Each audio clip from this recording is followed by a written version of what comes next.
the inbox or in basket. This is a big part for all of the outpatient physicians, and it can be a blessing or it can be a nightmare. How we organize and how we deal with it is a big part of how we're gonna perceive this very important issue in our lives. First, before I go into technicalities, I would like to say that our point of view is very different as well.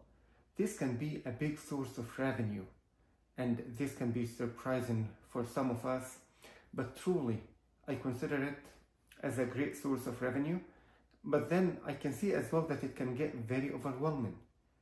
Now, the more patients you see, the busier gonna be your in-basket or inbox. So this can be a blessing, right? We are productive, we work, and we are seeing patients. Now, let me give you some very practical tips on how to deal with the inbox or in-basket. Number one, organization and having a system. What is important that we need to attend to and what we can push later. So having that flagging or marking as important so that we can deal with this stuff is very important to get things done on time. The second thing is having consistent, experienced staff to triage your in-basket.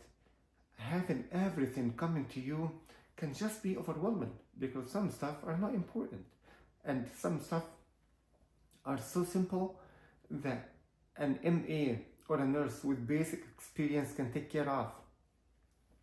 And also some stuff you should not see. These patients need to come for a visit. So who's going to triage that? You need to have a good triage nurse to take care of this. Now, how I think about it or how I approach it in my practice, that I have three big categories.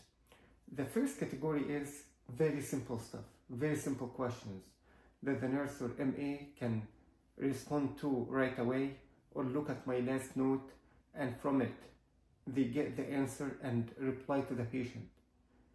These messages should not come to me. The nurses will take care of it and we're good with that. The second extreme type of messages are patients who send long articles. Some patients like research and they look and they share their thoughts, and it can be a long, like 1 or 2 page messages. For these messages, I ask the nurses clearly, these messages should not come to me. The patients should be contacted. They're gonna reach out to the patients and say, you know what, do you wanna see Dr. Marcos soon and discuss these concerns? If they say yes, well and good. If not, then you know what, we're gonna discuss it during your upcoming visit. And we're good with that. And then the third type of messages is gonna be the shorter messages that the nurses cannot get the answers to from my note. And then for these patients or for these messages, these are the messages that they're gonna send to me. So 2 big buckets of messages will not come to me. And the third, which is reasonable and can be dealt with in a timely manner, I'm gonna get and I'm gonna respond to. Key thing, there's a very important thing that we need to learn, which gets to be a bit difficult, but we need to learn it, is boundaries. Boundaries with the nurses who are triaging my in-basket, and boundaries with the patients. So with the nurses, it is a learning experience. They work with me. Now I have my nurses who triage my in-basket, and I need to teach them how I manage my in-basket, which can be different from my colleagues in our practice and from their experience in the past as well. So consistency is the key here, because if I am the physician and one time I tell them about a long message, you know what, you need to tell the patient they need to come for a visit for that. And then the next time with a long message, I tell them, you know what, it's okay, I'm gonna get to it this time. This is a confusing message. This doesn't build consistency and doesn't build a teachable way of doing things on regular basis. We should not do that. We should be very consistent with our practice. That's crucial. And then the second important thing in the boundaries that, okay, they sent me a long message. I tell them, you know what, ask the patient to come for a visit. They send me another long message, calmly and in kind of affirmative tone. Please don't send these messages to me again. The patient needs to come for a visit for that, or discuss it during the following visit.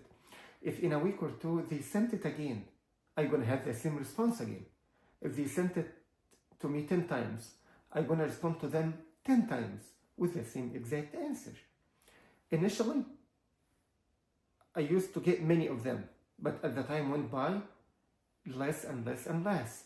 Now it's going to be the very infrequent and rare instance that I get a long message, but I'm going to respond with the same question. The second part of the boundaries, which is very, very, very important, is the boundaries with the patients. We are in such a great career path. Being a physician is a blessing, and what we do is great. Yet, many of us get to be people-pleasing. We want to make the patients happy. Added to that patient reviews and patient satisfaction scores and having everything out on the social media can get challenging. We want to make them happy. But then this should never come in the way of establishing our boundaries. And these boundaries are going to say, you know what, this is what I can do and this is what I cannot do. So usually with the patients, I'm very clear. If a patient sent me a long message, during the visit with the patient, I'm going to kindly say, you know what, I want to make sure that you have the best experience and that I attend to everything you need. I cannot chit-chat over the in-basket. I cannot keep going back and forth in messages. And it is unlucky that I don't have the bandwidth to read and respond to long messages. If you have concerns like that, please come for the visit. So I'm establishing my boundary with the patients, and this is how I can care for them. Now, by the end of the day, they are happy because they got all of their questions answered and their concerns taken care of. And at the same time, I'm also happy because I don't have to do tons of extra work before and after hours. So this gets to be very important. And I'm going to add to the boundaries that we should be very supportive of our nursing staff. So if a patient sent a my chart message to me with a long message, they get to end, they tell the patient, come for a visit. The patient resists and say, you know what, I don't have the capacity to do that. So the nurse is stuck. He gonna send a message to me.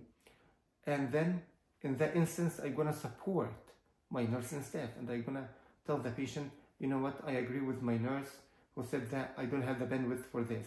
So they feel supported. And when they feel supported and that you got their back, they're gonna fight for you as well. So if you support them and fight for them, they're gonna fight for you. And this is how we establish a good practice and a reasonable practice. And now you see why I can see the in-basket as a blessing and as a source of revenue.